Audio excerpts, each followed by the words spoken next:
Admiral Jake Morrison stood in the Grand Hall of the Galactic Council on Nexus Prime. The massive chamber stretched high above him, filled with hundreds of alien species from across the galaxy. Their strange voices echoed off the crystal walls as they talked among themselves. Jake felt small among these beings, but he kept his back straight and his face calm. Dr. Lisa Chun stood beside him, holding a datapad with humanity's presentation. Her hands shook slightly, but her voice would be steady when the time came. Commander Ryan Blake remained silent behind them, his eyes watching every alien in the room. This was humanity's third attempt to join the Galactic Federation, and Jake knew it might be their last chance for many years. The Galactic Council chamber buzzed with activity. Tall, blue-skinned Zeltharians with their elegant robes whispered to each other. Their eyes glowed with a soft light that showed their advanced brain functions. The Korthic delegation sat in their floating chairs, their gray skin marked with glowing circuit patterns that pulsed with their thoughts. Ancient Veilter beings floated like living shadows, barely visible even in the bright chamber lights. Ambassador Zelthok of the Zeltharian Empire rose from his seat. His tall frame made him tower over most other beings in the room. When he spoke, his voice carried the authority of a species that had ruled star systems when humans were still living in caves. "We gather today to hear another request from the species that calls itself humanity," Zelthok said.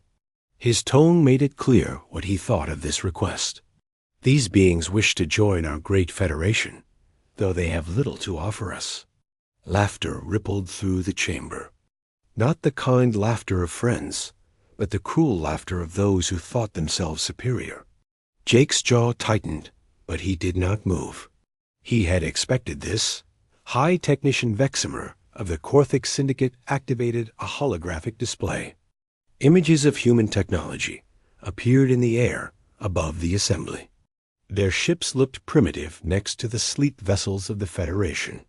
Human weapons seemed basic compared to the energy beams and quantum missiles of advanced civilizations. "Observe their crude chemical propulsion systems," Veximer announced. His mechanical voice carried no emotion, but his words cut deep. "While we have mastered dimensional fold drives that bend space itself, these humans still burn fuel to create. Thrust, their fastest ships would take decades to cross distances we travel in days." More laughter filled the chamber. Jake saw Dr. Chun's hands grip her datapad tighter. She had worked for years to prepare their presentation, showing humanity's achievements in medicine, agriculture, and peaceful exploration. Now, it seemed those achievements meant nothing to these beings. War Chief Gregtor of the Drakmor hegemony stood next. His massive form was covered in thick armor that had been grafted to his skin. Battle scars crossed his face, and his eyes burned with the fire of a warrior race. "These humans are weak," Gregtor declared. "Their military forces could not defend a single system against our smallest patrol fleet. They have no energy shields, no plasma cannons, no quantum torpedoes. What use are they to the Federation except as servants?" The chamber erupted in agreement. Alien voices called out suggestions for how humans might serve their betters. Some suggested humans could work in mines on distant worlds. Others thought they might make good research subjects for studying primitive evolution. Jake felt his anger building, but he forced it down. This was not the time. He caught Commander Blake's eye and saw the same controlled fury there. Blake's hand rested near a small device on his belt, but he did not touch it yet. Dr. Chun finally stepped forward. Her voice was clear and strong as she began to speak. "Honored members of the Galactic Council, humanity offers more than advanced weapons or faster ships. We offer diversity of thought, creative problem solving, and a perspective that comes from overcoming great challenges." She activated her own holographic display. Images of human cities appeared, showing millions of people working together. Hospitals where human doctors saved lives using techniques unknown to alien medicine. Farms that fed entire populations using methods that increased crop yields beyond what should be possible. Research centers where human scientists made discoveries. That surprised even themselves. We have ended wars through negotiation rather than conquest, Dr. Chon continued. We have healed damaged ecosystems and brought extinct species back to life. We have learned to live in harmony with our world rather than simply taking from it. Ambassador Zelphic waved his hand dismissively. Pretty words from a primitive. Species, your planet is one small world in an unimportant star system. Your people number in the billions, but what is that compared to the trillions who serve the Federation? You speak of healing, but can you regrow a limb in seconds? You speak of harmony, but have you conquered death itself? The other aliens nodded in agreement. The Veilter representative spoke in a voice like whispers in the wind. We have observed your species for centuries. You fight among yourselves? Constantly. You pollute your own world. You have barely left your solar system. What makes you think you belong among civilizations that span entire galactic arms? Dr. Chun tried to continue her presentation, but the aliens were no longer listening. They talked among themselves, making jokes about human limitations. Some wondered aloud if humans would taste good. Others debated whether human intelligence was high enough to make them useful, as workers.Chake watched it all with growing determination. This was exactly what he had expected. Every insult, every dismissal, every cruel laugh was part of a plan that had been years in the making. He caught Blake's eye again and gave the smallest nod. Blake's fingers brushed against the device on his belt. A signal too weak for alien sensors to detect traveled out from the chamber, through the atmosphere of Nexus Prime, and into the depths of space beyond. The formal vote was a joke. Every major power in the Federation voted against humanity's membership. The smaller species, afraid to anger their betters, abstained or voted no as well. The final count was overwhelming. Humanity was rejected. Let this be recorded, Zelphic announced with satisfaction. The species known as humanity is denied membership in the Galactic Federation. Furthermore, they are prohibited from requesting membership again for 50 standard years. Perhaps by then, they will have advanced enough to be worthy of serving as a client species under Federation guidance. The chamber erupted in applause and laughter. Jake Morrison, Admiral of the human fleet, stood quietly in the center of it all. His face showed no emotion, but his eyes burned with a cold fire that none of the aliens noticed as the human delegation prepared to leave. Jake allowed himself one small smile. The aliens thought they had won. They thought they had put humanity in its place. They had no idea that they had just made the biggest mistake in galactic history. The signal Blake had sent was already racing through space, carrying a simple message to ships that waited in the darkness between stars. The message was just 2 words, but those words would change everything. The trap was set. 3 weeks passed after the humiliation at the Galactic Council. The aliens had returned to their worlds, pleased with themselves for putting the primitive humans in their place. They went back to their important business of ruling the galaxy, giving no more thought to the small species from the edge of known space. But reports began to reach Federation intelligence networks that made some alien commanders pause. Human colonies along the frontier had gone silent, one by one. Communication, arrays that had broadcast for decades, suddenly went dark. Trade ships that regularly visited human worlds found empty space where bustling colonies should have been. Long-range sensors detected massive movements in human space. Hundreds of ships appeared to be fleeing toward Earth, carrying refugees from the outer colonies. The signals were weak and distorted, suggesting that human technology was failing under the stress of evacuation. Fleet. Commander Zel Khan of the Zelfarian Navy read these reports with growing excitement. The humans were retreating, abandoning their colonies in fear. This was exactly what he had predicted would happen to such a weak species when faced with the reality of galactic politics. They know their place now, Zelkin told his officers aboard the flagship Eternal Glory. The humans understand that they cannot stand against the true powers of the galaxy. They run home to hide behind their primitive defenses. War Administrator Kexnol of the Korthik Syndicate reached the same conclusion.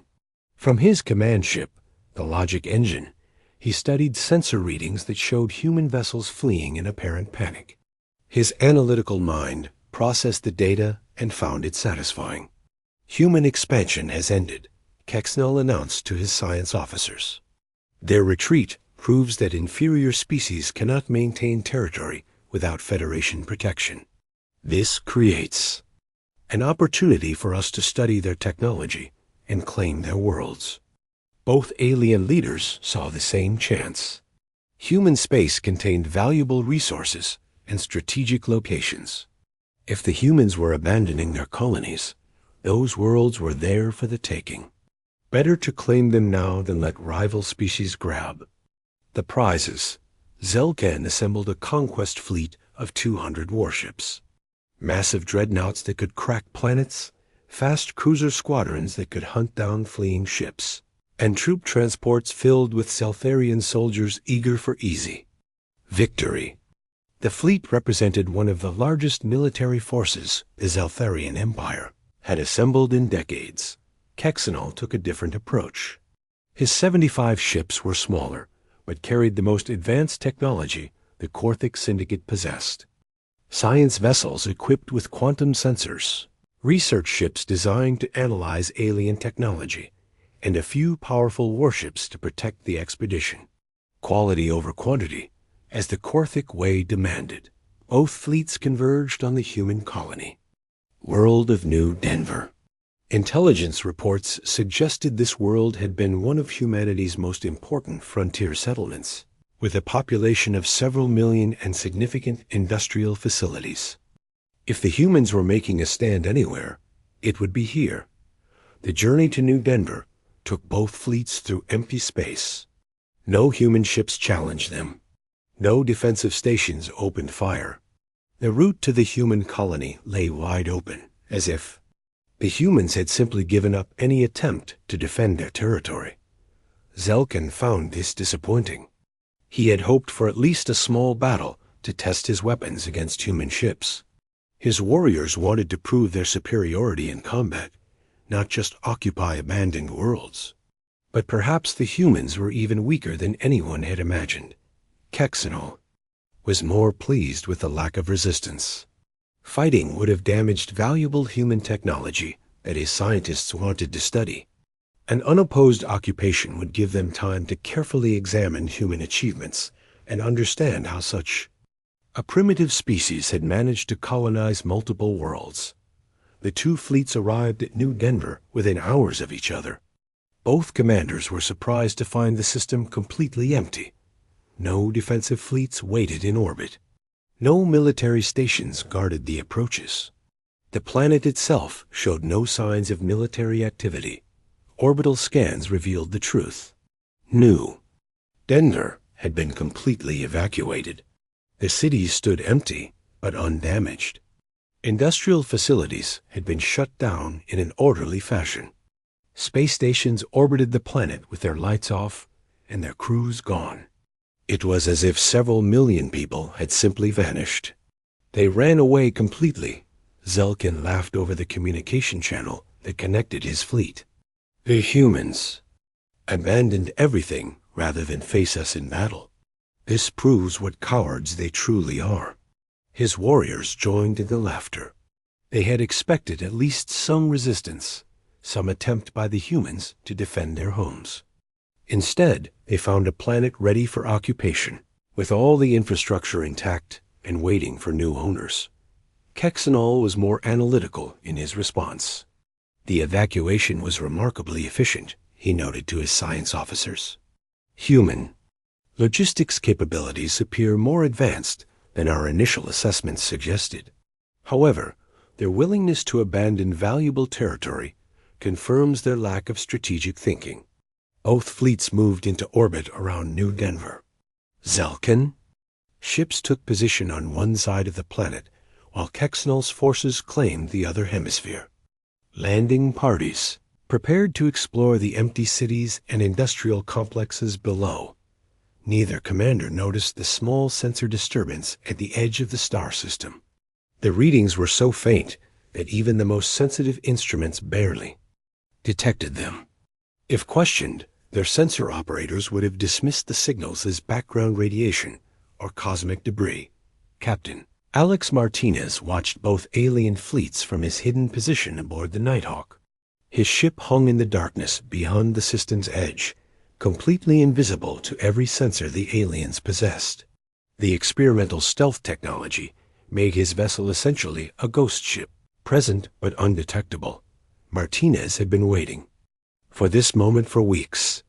He and his crew had observed the aliens' approach, counted their ships, and analyzed their formations. Everything was proceeding exactly as Admiral Morrison had predicted. The Nighthawk was not alone in the darkness. 6 other human ships maintained their positions throughout the star system, each one invisible to alien detection. Captain Nicole Reed commanded the Phantom near the system's outer planets. Captain Ben Torres held position aboard the Shadowhunter, close to the asteroid belt. Captain Emma Sullivan's ship Wraith had moved to within weapons range of both alien fleets. Each captain waited for the signal that would begin the next phase of humanity's plan.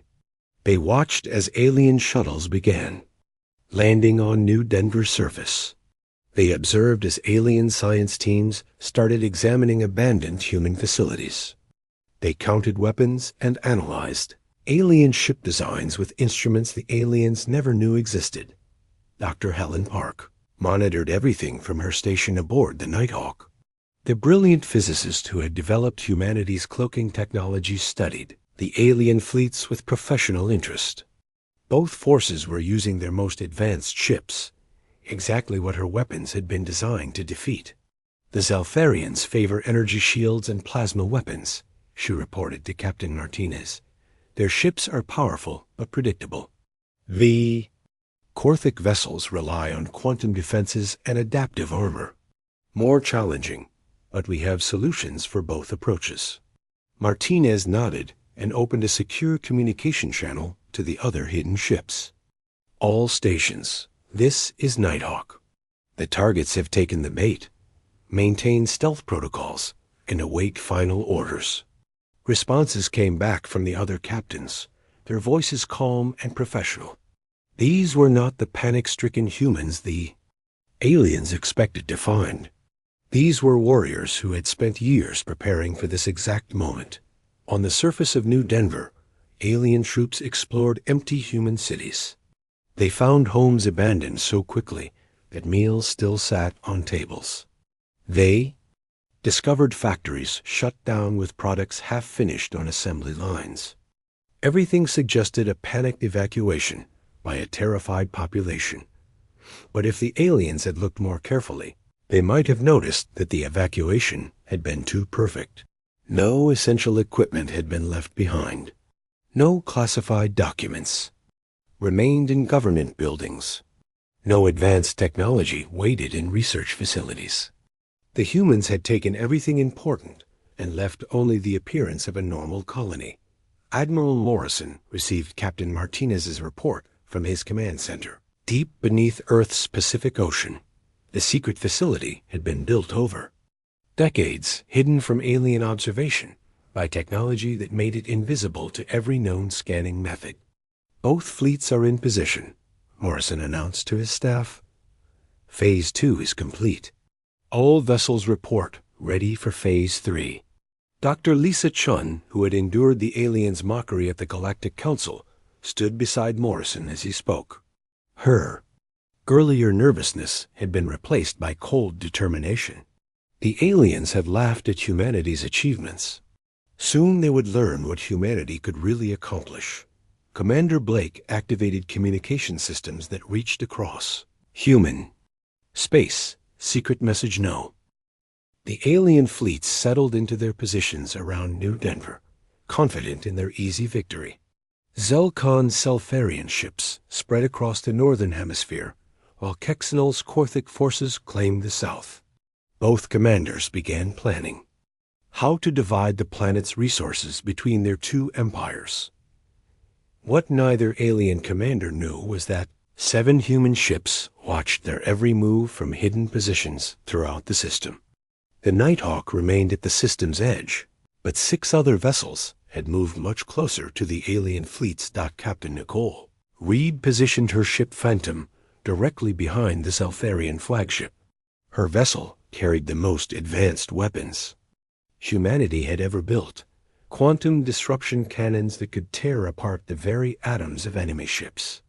The aliens' Prague energy shields would be useless against weapons that attacked matter itself. Captain Ben Torres brought his ship Shadowhunter into the middle of the Korthic formation. His vessel carried experimental missiles that could adapt to any defensive system. The Korthic ships relied on their adaptive armor and quantum shields, but human engineers had already found ways to defeat both technologies. Captain Emma Sullivan moved her ship Wraith to a position where she could target both alien fleets. Her vessel specialized in electronic warfare, carrying systems that could take control of enemy computers and turn alien weapons against their own ships. The aliens would find their most advanced technology becoming their greatest weakness. Remaining ships, Spectre, Banshee, Reaper, and Ghost, took positions around the system's perimeter.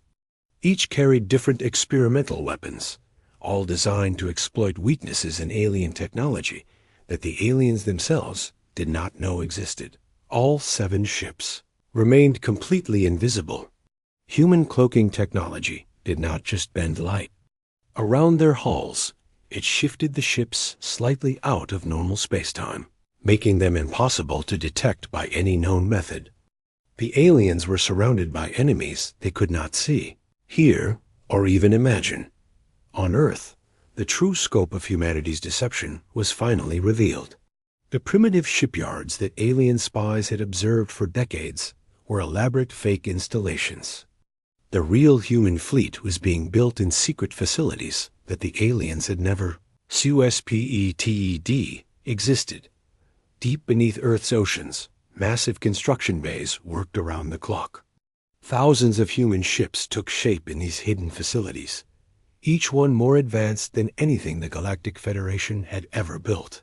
The aliens had dismissed human technology as crude and primitive, but they had never seen humanity's real achievements. Admiral Morrison stood in the main command center, buried 3 miles beneath the Pacific Ocean. The facility was larger than most human cities, carved from solid rock and protected by energy shields that could withstand planet killing. Weapons. Banks of computers processed information from spy networks that had watched the aliens for decades. Report from all stations. Morrison ordered. Dr. Helen Park stepped forward with her analysis. Both alien fleets are using their most advanced vessels. The Zelfarians have brought their new dreadnoughts with improved plasma cannons. The Korthic ships feature their latest quantum defensive systems. This is exactly what we hoped for. Morrison nodded. The aliens had brought their best ships because they wanted to impress each other and claim the choicest human territories. They had no idea that their most advanced technology was about to be tested against weapons designed specifically to destroy it. Dr. Lisa Chun, who had been humiliated at the Galactic Council, spoke next. Our infiltration teams have been in place for years. We have complete specifications for every weapon system, every defensive screen, every computer network in both fleets. There will be no surprises. The truth was staggering. While the aliens had laughed at human primitive technology, human spies had been studying alien civilizations for decades. Every crashed alien ship had been secretly recovered and analyzed. Every piece of alien technology had been reverse engineered and improved upon. Commander Blake activated a holographic display that showed the real human fleet. Thousands of ships appeared in the projection, each one incorporating the best alien technology, enhanced by human innovation. The fleet was larger than anything the Federation had ever assembled, and every ship was invisible to alien detection methods. Phase 1 was making them underestimate us, Blake explained. Phase 2 was drawing their best fleets into our trap. Now we begin Phase 3, showing them what humanity can really do. The alien commanders remained completely unaware of the danger surrounding them. Zelkon toured his flagship, proud of the Zeltharian Empire's newest weapons. His plasma cannons could melt through any known armor. His energy shields could deflect the most powerful attacks. His sensors could detect enemies from across entire star systems. What Zelkon did not know was that human scientists had been studying Zeltharian plasma technology for years. They had found ways to make the plasma unstable, causing Zeltharian weapons to explode inside their own ships. They had discovered how to overload Zeltharian shields, turning defensive systems into weapons that would destroy their own vessels. Kexino was equally confident in his Korthic technology. His quantum shields could adapt to any attack, becoming stronger with each hit. His adaptive armor could reconfigure itself to resist any weapon. His computer systems could process information faster than any biological brain. But human hackers had been secretly accessing Korthic networks for years. They had planted hidden programs that could take control of Korthic systems at any time. The aliens' own advanced computers would become humanity's most powerful weapons. Captain Martinez received the final signal from Admiral Morrison. 7 simple words that would change the course of galactic history. All ships, you are cleared to engage. Martinez passed the order to the other hidden captains. Each one acknowledged receipt and began final preparations for battle. Weapons. Systems that had been years in development powered up for the first time in actual combat. Targeting computers locked onto alien ships that had no idea they were about to die. The aliens noticed nothing. Their sensors showed empty space around. Their fleets, their computers detected no threats. Their commanders continued making plans for dividing human territory among themselves. Captain, Reed aboard the Phantom checked her quantum disruption cannons one final time. The weapons existed at the very edge of human understanding, capable of destroying matter at the subatomic level. Zeltharian energy shields, no matter how powerful, could not defend against attacks that targeted the fundamental forces of reality itself. Captain Torres verified that his adaptive missiles were ready. Each missile carried a small artificial intelligence that could study enemy defenses and modify its own structure to penetrate them. The Korthic ship's adaptive armor would be useless against weapons that could adapt faster than any defense. Captain Sullivan activated her electronic warfare systems. Invisible signals reached out toward both alien fleets, probing their computer networks and finding the hidden programs the human hackers had planted years earlier. With a single command, she could turn every alien ship into a weapon aimed at its own allies. The moment had arrived. 7 human ships prepared to reveal themselves to 2 alien fleets that had no idea they were about to face the most advanced military technology in the galaxy. The aliens had dismissed humanity as primitive and weak. They were about to learn just how wrong they had been. Admiral Morrison gave the final order from his command. Center deep beneath Earth's oceans. Execute Phase 3.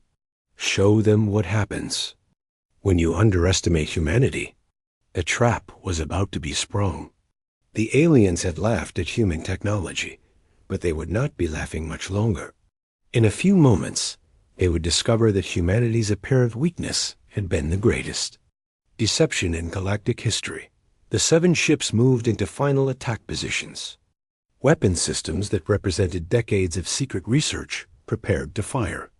The aliens were about to face the true power of humanity, and they were completely unprepared for what was coming. The battle that would reshape the galaxy was about to begin. The alien fleets moved into their final positions around New Denver, completely unaware of the 7 human ships surrounding them. Fleet Commander Zal Khan ordered his vessels into a defensive formation on the northern side of the planet. War Administrator Kexnel positioned his ships on the southern hemisphere. Both commanders felt satisfied with their easy conquest. A weak distress signal suddenly appeared on alien sensors. The transmission seemed to come from New Denver's surface, suggesting that some humans had been left behind during the evacuation. Both alien commanders saw an opportunity to capture prisoners for interrogation. Maintain formation and prepare. Landing parties, Zelkin ordered his fleet. We will find these hiding humans and learn why their people fled so quickly. Kexnel issued similar orders to his ships. Scan for life signs and prepare capture protocols. Living humans will provide valuable data about their species' capabilities and weaknesses. Neither commander suspected that the distress signal was fake, broadcast from hidden transmitters to draw both fleets into the perfect position for what was about to happen. Captain Alex Martinez aboard the Invisible Nighthawk gave the signal that 7 human captains had been waiting to hear. All ships, execute attack pattern Alpha. Show them what humanity can really do. The Phantom was the first to decloak. Captain Nicole Reed's ship materialized directly behind the Zeltharian flagship, so close that collision alarms screamed throughout Zelkon's bridge. Before the aliens could react, Reed's quantum disruption cannons fired their first shots in actual combat. The weapons were unlike anything the galaxy had ever seen. Instead of simply hitting their targets with energy or projectiles, the quantum cannons attacked matter itself at the subatomic level. Zeltharian energy shields that could stop planet-killing weapons simply did not exist when the fundamental forces holding their atoms together were disrupted. 3 Zeltharian dreadnoughts exploded in perfect silence, their hulls dissolving into component atoms before they could even send distress signals. The mighty plasma cannons that were the pride of the Zeltharian Empire became useless scrap metal in seconds. Zel Khan stared in shock at his tactical display as 3 of his most powerful ships simply vanished. What weapon can do this? He screamed at his officers. How did they get so close without being detected? Before anyone could answer, the Shadow Hunter appeared in the middle of the Korthek formation. Captain Ben Torres had positioned his ship perfectly to target the alien vessels' weakest points. His adaptive missiles launched in synchronized volleys, each one equipped with artificial intelligence systems that could study enemy defenses and modify themselves in flight. The Korthek ship's adaptive armor began reconfiguring itself to resist the incoming missiles, but the human weapons adapted faster. Each missile observed how the armor changed and immediately altered its own structure to penetrate the new defenses. The Korthek computers, so proud of their processing speed, could not keep up with weapons that thought and changed faster than any biological or mechanical brain. 12 Korthek vessels died in the first exchange. Their quantum shields collapsed as missiles designed specifically to overload them struck home. Their adaptive armor became their enemy as human weapons turned the defensive systems against the ships they were meant to protect. War Administrator Kexnel watched his tactical screens in disbelief. Impossible. Our defensive systems are the most advanced in the galaxy. How can primitive human weapons defeat technology that has protected us for centuries? His question was answered by Captain Emma Sullivan aboard the Wraith. Her ship had been quietly infiltrating alien computer networks while the other vessels prepared their attacks. Now she activated the electronic warfare systems that were humanity's most secret weapon. Invisible signals reached out to both alien fleets, carrying programs that human hackers had been secretly installing in alien computer systems for years. Suddenly, Zeltharian ships began firing on Korthek vessels. Korthek ships turned their weapons on each other. Navigation systems failed sending massive warships crashing into their own allies. Our computers are compromised. Kexinal's chief technician reported. The humans have somehow gained control of our entire network. Zelkin faced the same disaster as his ships began attacking each other. Cut all computer connections. Switched to manual control, but it was too late. The human programs had already spread throughout both fleets, turning the aliens' most advanced technology into their greatest weakness. The remaining 4 human ships, Spectre, Banshee, Reaper, and Ghost, decloaked simultaneously around the alien formations.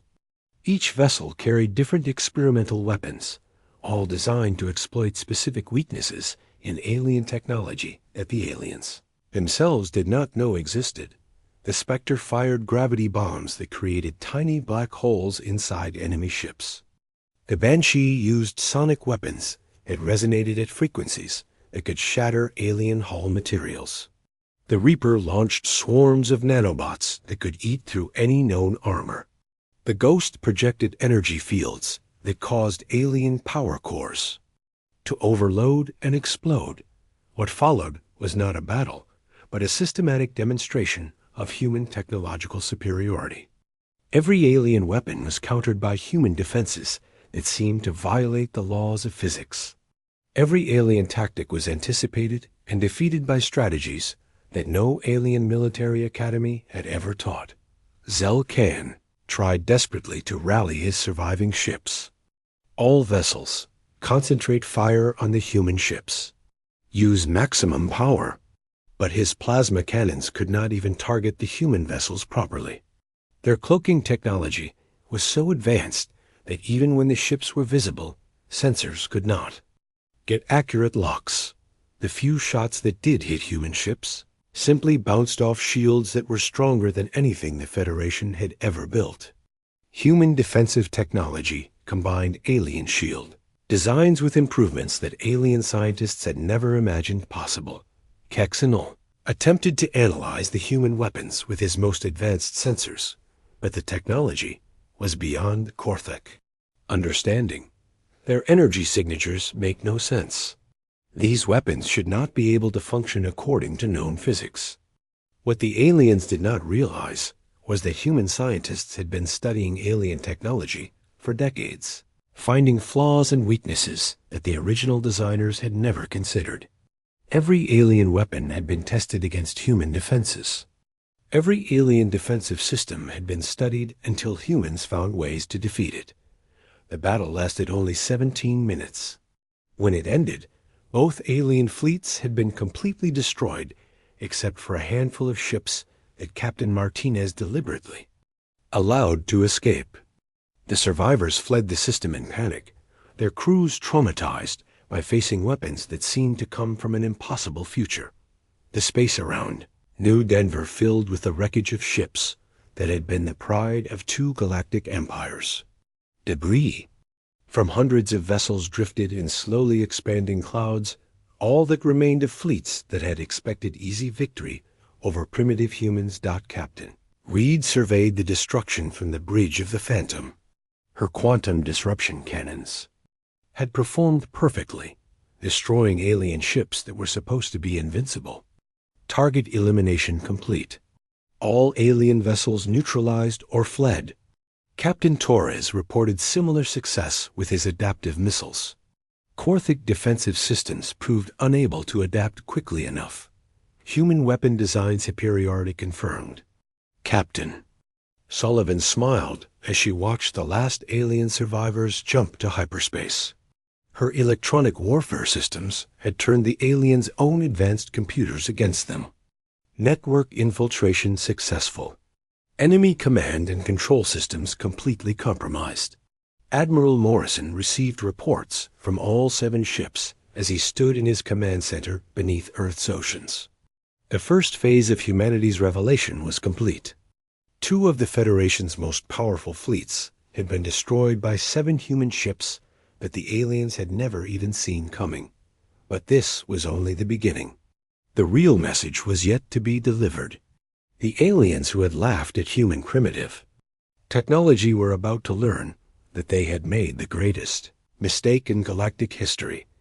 The surviving alien ships carried with them more than just news of their defeat.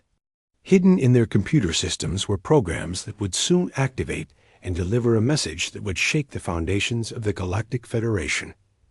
Humanity had been underestimated for the last time. The galaxy was about to discover what happened when you laughed at humans before learning what they were truly capable of accomplishing.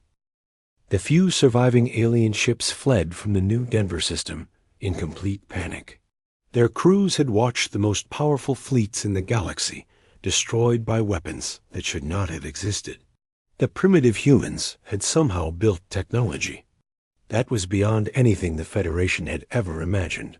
Captain Alex Martinez allowed exactly 12 ships to escape, 6 Zelfarian vessels and 6 Korthik ships.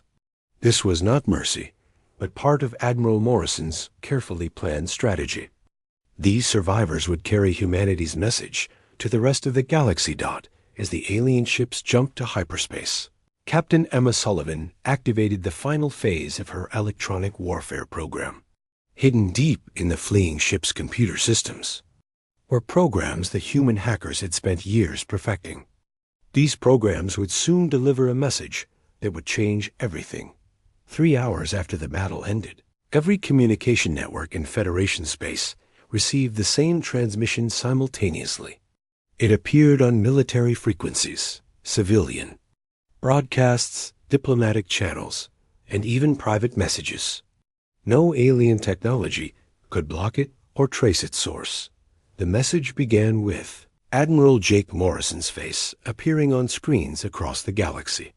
The same human who had stood quietly in the Galactic Council chamber while aliens mocked his species now spoke with the calm authority of someone who held all the advantages. Citizens of the Galactic Federation, Morrison began, his voice carrying clearly across light years of space. I am Admiral Morrison of the Human Defense Force. What you witnessed today at New Denver was not a battle. It was a demonstration. The transmission showed footage from the battle, recorded by sensors on the human ships. Alien viewers watched in growing horror as their most advanced fleets were systematically destroyed by weapons they could not understand. The humans had not just won, they had made the aliens look helpless. For decades, your leaders have dismissed humanity as primitive and weak, Morrison continued. You laughed at our chemical rockets while we secretly built gravity drives that surpass your fastest ships. You mocked our basic energy weapons while we developed quantum cannons that can destroy matter itself. You believed we were helpless while we watched and learned from your every move. The transmission showed images that shocked alien viewers across the galaxy. Hidden camera footage revealed human spy networks that had operated in alien space for decades. Every crashed alien ship had been secretly recovered and studied. Every piece of alien technology had been reverse engineered and improved. Dr. Helen Park appeared next in the transmission, standing in a laboratory that looked far more advanced than anything in Federation space. Behind her, holographic displays showed technical specifications that made alien scientists gasp in amazement. Your Zeltharian plasma weapons were impressive, Dr. Park explained calmly. So we studied them, found their weaknesses, and built cannons that use quantum disruption instead of simple energy. Your Korthik adaptive armor was clever, so we created missiles that adapt faster than any defensive system can respond. The camera showed human research facilities that dwarfed anything the aliens had built. Massive laboratories where human scientists worked with technology that seemed to bend the laws of physics. Weapons testing ranges where new inventions destroyed targets that no Federation weapon could scratch. Every time you called us primitive, we were already decades ahead of you, Dr. Park continued. While you relied on technology that had not changed in centuries, we never stopped improving and innovating. That is the difference between us. Admiral Morrison returned to the screen, and his expression grew more serious. We did not seek this confrontation. We came to your galactic council in peace, hoping to join a community of civilized species. Instead, you offered us insults and threats. The transmission showed recordings from the council session where aliens had laughed at human achievements. Ambassador Zelthuk's voice could be heard suggesting that humans would make good manual laborers. War Chief Gregder's declaration that humans were too weak to defend themselves played for billions of alien viewers. You decided that humanity was not worthy of respect, Morrison said. You were wrong. We are not asking to join your Federation anymore. We are informing you that we have decided the Federation is not worthy of joining us. New images appeared that sent shockwaves through alien civilizations. Earth's real military infrastructure was revealed for the first time. Massive orbital shipyards that had been hidden from alien observation for decades. Fleets of advanced warships that made Federation vessels look like ancient relics. The scope of humanity's deception became clear. Every human world that aliens had dismissed as lightly defended was actually protected by invisible defense networks. Every human ship that had seemed primitive carried weapons that could destroy anything in Federation space. The 7 ships that destroyed your fleets today represent a tiny fraction of humanity's military strength, Morrison announced. We have been preparing for this day since we first encountered your species. We know your weaknesses better than you know them yourselves. Commander Ryan Blake appeared in the transmission next, standing before a tactical display that showed the positions of every major Federation fleet. The aliens realized with growing horror that humans had been tracking their military movements. For years, we have infiltrated your computer networks, studied your strategies, and planted observers in your most secure facilities, Blake revealed.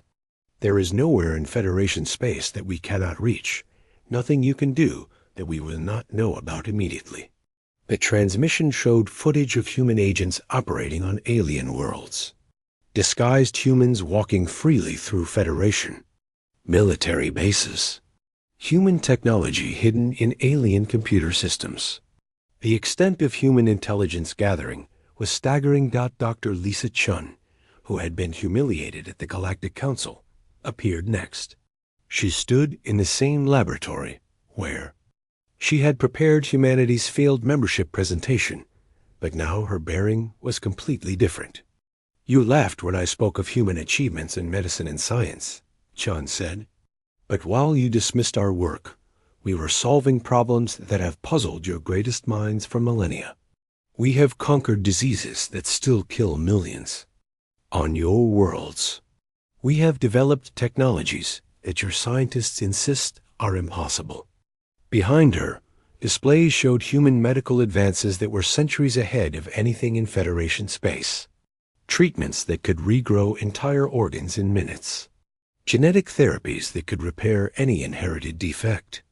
Life extension techniques that could keep humans healthy for centuries. The irony is that we wanted to share these advances with you, Chun continued. We came to the Federation offering our knowledge freely. Instead, you offered us servitude. That was your mistake. Admiral. Morrison returned for the final part of the message. His calm demeanor had not changed, but there was steel in his voice that made alien leaders across the galaxy feel suddenly afraid. Effective immediately, humanity is withdrawing from all contact with the Galactic Federation, Morrison announced. We are establishing the Human Alliance, and we invite any species that values freedom and innovation to apply for membership. The implications hit alien civilizations like a physical blow. Humanity was not just rejecting the Federation. They were creating a rival organization that offered everything the Federation claimed to provide, but without the arrogance and oppression. Any Federation vessel that enters human space will be considered hostile and dealt with accordingly, Morrison continued. Any Federation world that wishes to join the Human Alliance will be welcomed and protected. Any Federation species that wants to trade with us must first demonstrate that they treat other species with the respect that you denied to humanity. The transmission showed one final image that left alien viewers speechless. A human fleet so vast that it stretched beyond the edges of the screen. Thousands of ships that combined the best of alien technology with human innovations that the aliens had never imagined possible. You laughed at humanity when you thought we were weak, Morrison concluded. You will not be laughing anymore. We offered you friendship and cooperation. You chose to offer us contempt and threats. Now you will live with the consequences of that choice. The transmission ended, leaving alien worlds in chaos. Emergency sessions convened on every Federation capital. Military commanders frantically tried to assess how badly they had underestimated human capabilities. Diplomatic corps scrambled to find ways to repair relationships that their arrogance had destroyed. Ambassador Zelthak, who had led the mockery of humanity, found himself facing an emergency session of the Zeltharian High Command. His earlier confidence had been replaced by barely controlled panic. We must offer them immediate membership, Zelthak urged his superiors. Full membership, with senior status. Whatever they want, we must give them before they decide we are their enemies. War Chief Gregtor faced similar pressure from the Drakmor leadership. The warrior who had called humans weak now recommended immediate peace negotiations. Their military technology is decades ahead of ours. If we fight them, we will lose everything. But when Federation leaders tried to contact Earth, they received a polite but firm response. Humanity Wa.